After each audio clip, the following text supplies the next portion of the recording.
فقہ طہارت۔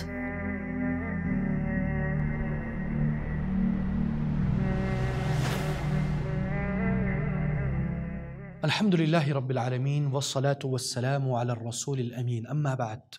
ایک دن خالد اور عمر ڈیزرٹ میں گھومنے گئے اور نماز ظہر کا وقت ہوا چاہتا تھا اور ان کو پانی نہیں ملا۔ تو خالد نے کہا کہ عمر ہم رک جاتے ہیں، رات کو جب واپس جائیں گے ایک ہی ساتھ ساری نماز پڑھ لیں گے، پانی تو ہمیں مل رہا نہیں۔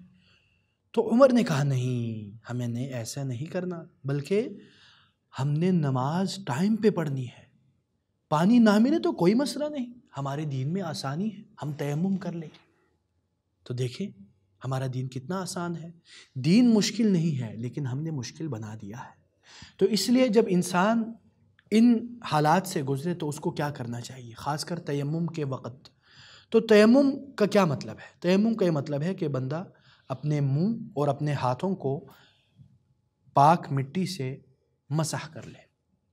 اور صعید کا کیا مطلب ہے؟ یعنی جیسے کہ اللہ تعالیٰ فرماتے ہیں فَلَمْ تَجِدُوا مَاءً فَتَيَمَّمُوا صَعِيدًا طَيِّبًا فَامْسَحُوا بِوُجُوهِكُمْ وَأَيْدِيكُمْ، یعنی اگر تمہیں پانی نہ ملے فتیمم کرو صعیداً۔ صعیداً کا کیا مطلب ہے؟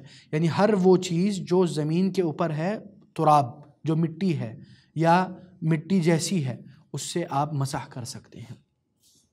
اور کیا یہ جائز ہے؟ بالکل یہ جائز ہے، کیونکہ اللہ تعالیٰ نے، جیسے کہ ابھی میں نے آپ کو دلیل پیش کی کہ وضو کے وقت اگر پانی نہ ہو یا کچھ حالات میں غسل کے وقت مسئلہ ہو تو اس وقت آپ تیمم کر سکتے ہیں جب پانی نہ ہو۔ اور دوسری حالت کیا ہے کہ جب آپ کو یہ اندیشہ ہو کہ اگر آپ پانی استعمال کریں گے تو آپ کی بیماری میں اضافہ ہوگا، یا پھر ایسی سخت سردی ہو جیسے چائنا بارڈر پہ ہوتی ہے کہ -30 ہو جاتی ہے اور گرم پانی کا بھی بندوبست نہیں ہوتا، اور اگر ٹھنڈ پانی سے بندہ وضو کرے تو اس کے ہڈی اور خون جم جائے، تو اس بنا پر آپ کے لیے یہ جائز ہے کہ آپ تیمم کریں۔ اگر یہ حالت ہو کہ آپ وہ نہ کرنے سے آپ کے مرض میں اضافہ ہوگا یا ہلاکت کا اندیشہ ہو۔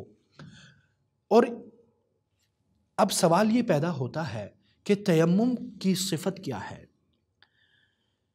اللہ تعالیٰ نے، جیسے کہ ابھی آیت ہم نے پڑھی، یعنی زمین پر ایک مرتبہ فَامْسَحُوا بِوُجُوهِكُمْ وَأَيْدِيكُمْ، ایک مرتبہ مار کر زمین پر اپنے ہاتھ کو صاف کریں، مسح کریں، اور اپنے منہ کو مسح کریں۔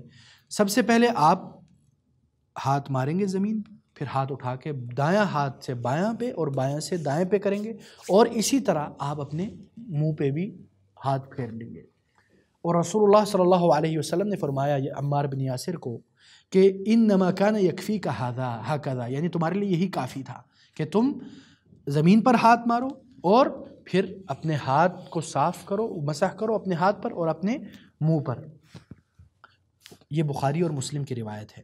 اور دوسری چیز یہ ہے، وہ ہے جس کو بولتے ہیں المسح علی الخفین، کہ آپ اپنے جراب پر مسح کریں۔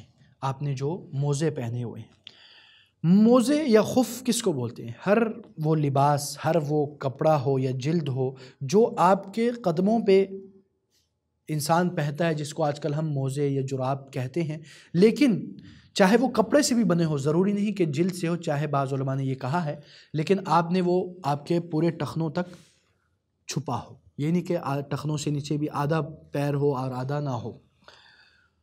اور یہ جائز ہے کسی بھی وقت انسان کے لیے، چاہے وہ سفر میں ہو یا حضر میں ہو، چاہے وہ مقیم ہو یا سفر میں ہو۔ اور مسافر کے لیے 3 دن کی اجازت ہے کہ وہ 3 دن تک مسح کرتا رہ سکتا ہے، اور جو مقیم ہے، جو گھر میں رہ رہا ہے، اپنے شہر میں رہ رہا ہے، اس کے لیے 1 دن یعنی 24 گھنٹے۔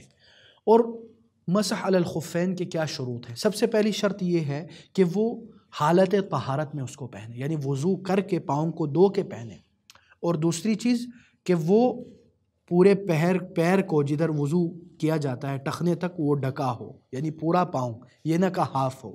اور تیسری چیز ہے کہ وہ جو خف جو آپ پہن رہے، جو جراب پہن رہے، وہ پاک ہو، ناپاک نہ ہو۔ اور چوتھی چیز یہ ہے کہ جو مدت، جو ڈیوریشن اللہ اور اللہ کے رسول نے، شریعت نے قائم کی ہے، اس کے مطابق ہو، یعنی جو مقیم ہے اس کے لیے یوم و لیلہ 24 گھنٹے، اور جو دوسرا ہے مسافر اس کے لیے 3 دن، یہ جیسے کہ حدیث میں ہے، مسلم کی روایت ہے۔ اور جو مسح ہے وہ وضو میں ہوگا، غسل میں نہیں ہوگا، جیسے کہ رسول اللہ صلی اللہ علیہ وسلم فرماتے ہیں کہ کان رسول اللہ صلی اللہ علیہ وسلم، یعنی رسول اللہ صلی اللہ علیہ وسلم کے بارے میں کہا جا رہا ہے کہ جعل رسول اللہ، یعنی کان رسول اللہ صلی اللہ علیہ وسلم یأمرنا اذا كنا سفرا ان لا ننزع خفافنا 3 ایام ولياليهن الا من جنابہ، رواہ الترمذی والنسائی، یعنی رسول اللہ صلی اللہ علیہ وسلم ہمیں یہ اجازت دیتے تھے سوائے جنابت کی حالت میں، اس کی اجازت نہیں ہوتی تھی۔ اچھا، اب مسح کیسے کی جائے؟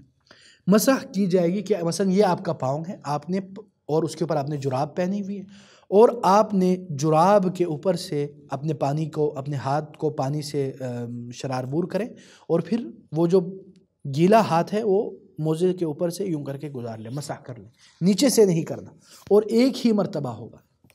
اور اسی طرح اللہ کے فضل سے اللہ نے یہ آسانی دی ہے کہ اگر کوئی بندہ بیمار ہے، اس کا اللہ نہ کرے کوئی ایکسیڈنٹ ہوا ہے، اور اس کے ہاتھ پہ پلستر یا جپسم لگے ہوئے ہیں، تو وہ اس کے اوپر سے مسح کر لے، اور یہ اس کے لیے جائز ہے، جیسے کہ اللہ تعالیٰ فرماتے ہیں وَمَا جَعَلَ عَلَيْكُمْ فِي الدِّينِ مِنْ حَرَجٍ، دین میں کوئی مشکلات نہیں ہے۔ اور یہ کب جائز ہے؟ جب یہ حالت عذر میں ہو، بغیر شرعی عذر کے جائز نہیں کہ انسان ایسے ہی اس کے اوپر مسح کرتے رہے، حالانکہ اس کا اللہ تعالیٰ نے اس کو شفا دی ہے۔ اور اس کے بعد آتے ہیں غسل کی طرف۔ غسل بھی یعنی